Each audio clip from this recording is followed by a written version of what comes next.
भद्रा, उपाय हमसे पूछते हो, तुमने कोई उपाय नहीं किया? किया भोलेनाथ, मैंने नाना प्रकार के उपायों को किया। जानते हो भोलेनाथ, त्रैलोक 14 भुवननाथ चुटकी से मसल मोड़ डाले, लाखों गज मस्तक फोड़ दिए, सिंहों के दांत तोड़ डाले, लेकिन फिर भी मुझे संतोष नहीं आया। हेलो हेलो, आप श्रीमान सुरेश यादव सराहना की तरफ से समुद्रा सरदीप सिंह भी यादव पार्टी को पुरस्कार दिया। यादव पार्टी को कुछ धन्यवाद। भोलेनाथ, इतना ही नहीं कि लाखों वृक्षों को तोड़ दिया, फिर भी संतोष न आता है, फिर भी संतोष न आता है। बेकारी बढ़ने के कारण भारीपन बढ़ता जाता है।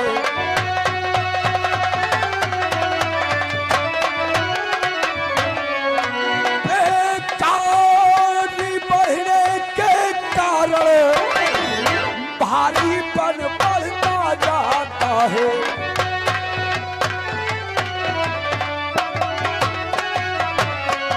भोलेनाथ, ना जाने कितने पर्वतों को सुर में किंजाई पीस डाला, कितने विशाल वृक्षों को उखाड़ कर फेंक दिया, फिर भी मेरी भुजाओं की खुजलाहट शांत नहीं हो रही।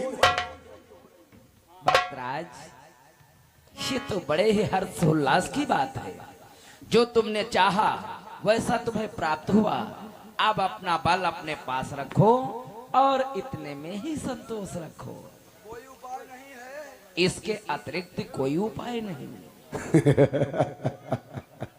भोलेनाथ, उपाय आप कह रहे हैं कि नहीं है? भोलेनाथ, अगर आपकी आज्ञा हो तो इस सेवक के पास एक युक्ति है। भोलेनाथ, वो कौन सी भक्तराज? प्रकट कर दूं? निसंकोच। भोलेनाथ, तो सुनो वो युक्ति कौन है। भोलेनाथ, किया तये को बतावो पीर कोई। भोलेनाथ, क्या हुआ?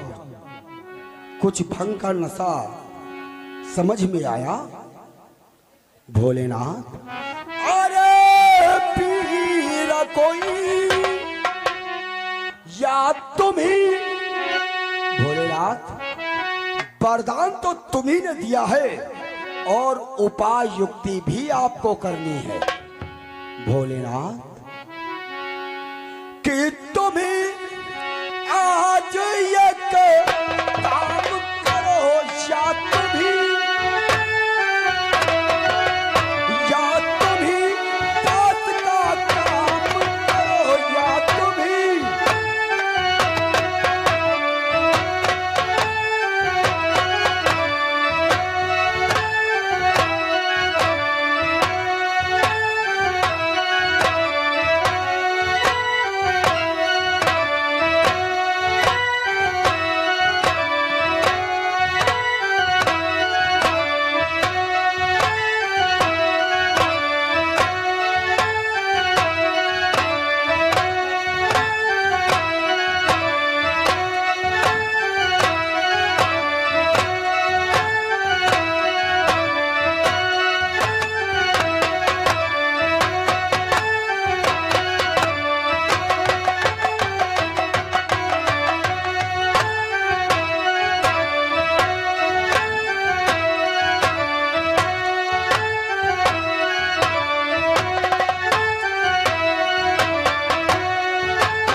का नशा कुछ कम हुआ नहीं ना भोलेनाथ? कि तुमने ही पल दे डाला है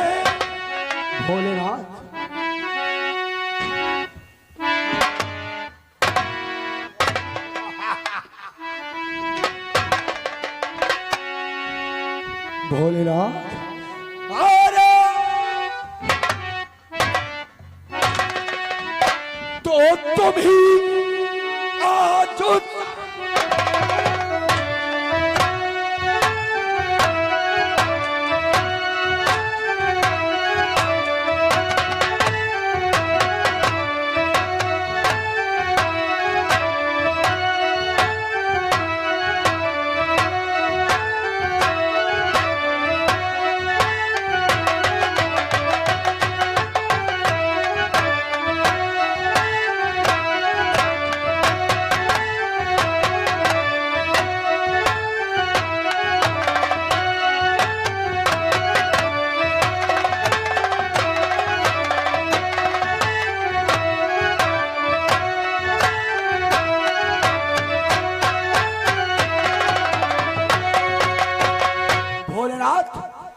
या तो कोई योद्धा वीर बतलाओ, अन्यथा स्वयं मुझसे युद्ध करने के लिए तैयार हो।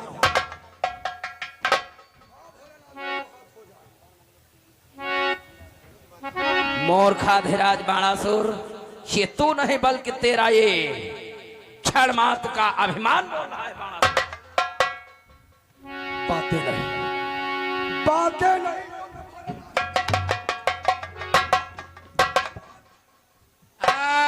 ये आगे हमारे प्रधान जी भाई ग्राम सुपहिया की ओर से ये 100 रुपया चलती हुई सीन पे पुरस्कार दिया। प्रधान जी को बहुत बहुत धन्यवाद देते हैं।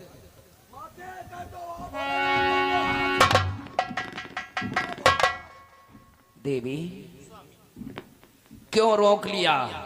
आज हम भी देखे इस अभिमानी बाणासुर की भुजाओं में कितना बल बढ़ गया है।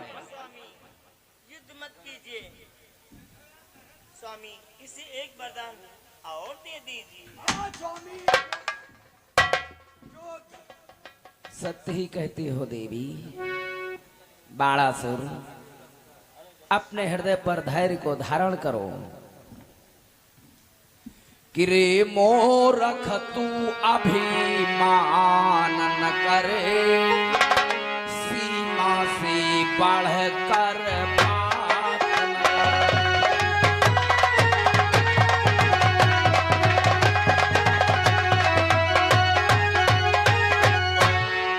मूर्ख तू अभिमान न कर, सीमा से बढ़कर बात न कर। और जिसके प्रताप से बढ़ा पापी, उसके ऊपर आघात।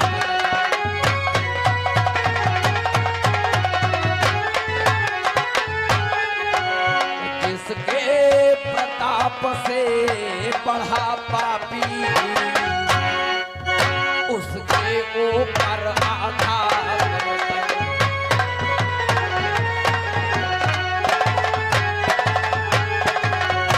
बाणासुर, मेरे द्वारा तू यश वाला, बल वाला, धन वाला हुआ। आज हमसे ही रण मांग कर हम पर आघात कर रहा है। जरा सोच बाणासुर, विचार कर। जब मैंने तुझे बढ़ाया है, जब मैंने तुझे बढ़ाया है, तो अब क्या नीचा दिखलाऊं? जब मैंने अमर बना डाला, तो अब क्या यमपुर पहुंचाऊं? जब मैंने ही तुझे बढ़ाया है, तो कैसे मिट्टी धूल मिलाऊं? जब एक बार मैंने तुम्हें अमर कर दिया, तो कैसे मृत्यु के घाट उतारूं? हे भोलेनाथ, जब आपने ही तो वरदान दिया है, जब आप अपना वरदान वापस नहीं ले सकते, तो व्यर्थ की बातें क्यों? आओ भोलेनाथ, दो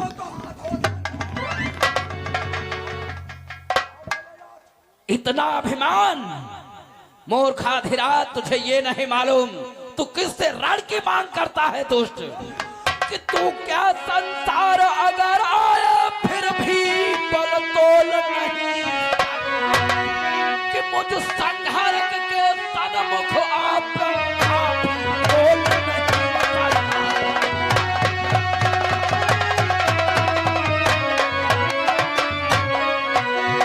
संहारक के सन्मुख आप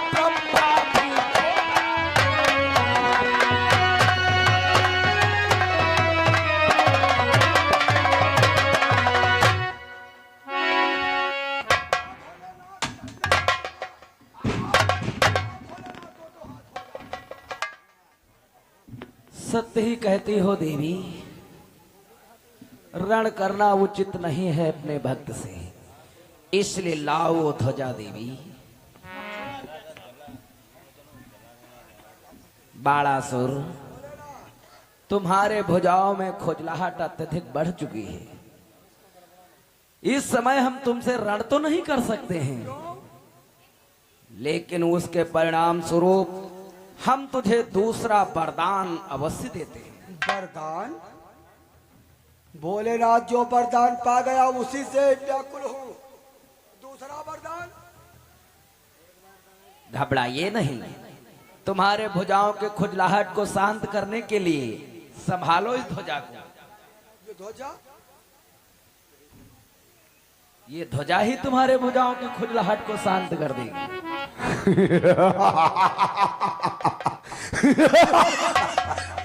चढ़ गई, भोलेनाथ के भंगिया चढ़ गई।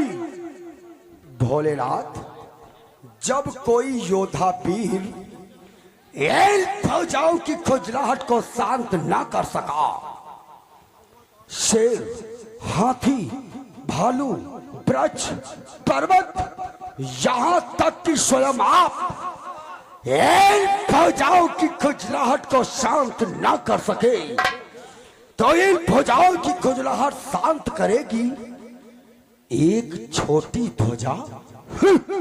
नहीं मानता।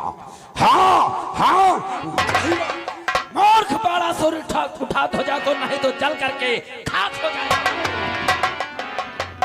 मूर्खाधिराज, मेरे द्वारा यश वाला, बल वाला, धन वाला, यहाँ तक कि 1000 भुजाओं की देन मेरी, आज मेरी दी हुई ध्वजा का अपमान करता है।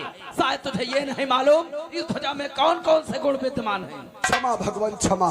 शांत भोलेनाथ, शांत।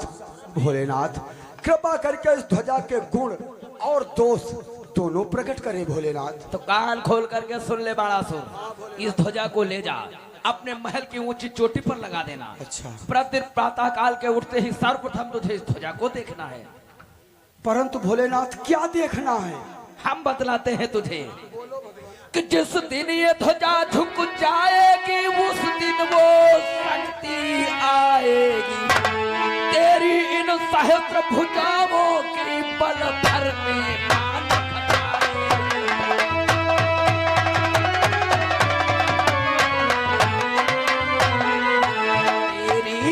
सहस्त्र भुजाओं के पल भर में मान घटाए।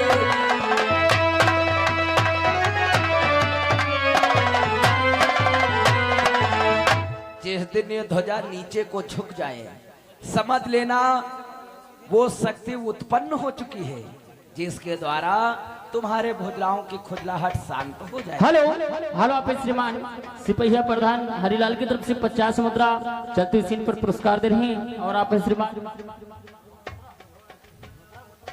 यादव पार्टी को दिया, यादव पार्टी को कुछ धन्यवाद। भोलेनाथ, आप इस सेवक का प्रणाम स्वीकार करें, परंतु भोलेनाथ इतना याद रहे, अगर इस ध्वजा से कोई शक्ति उत्पन्न हुई, उससे मेरा युद्ध हुआ, उसमें मेरी पराजय हुई, उस समय मैं आपका ध्यान करूंगा, आप आएंगे, हमारी रक्षा करेंगे।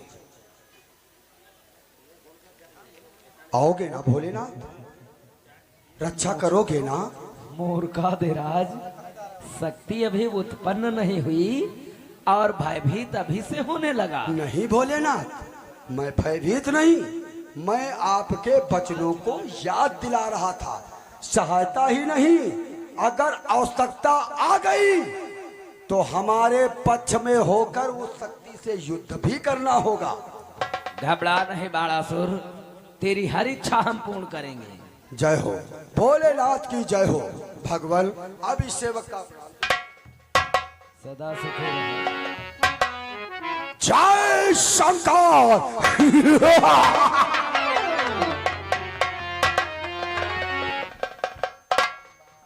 हे देवी, स्वामी, देखा आज हमारे भक्त के हृदय में अहंकार का अंकुर जागृत हो गया देवी।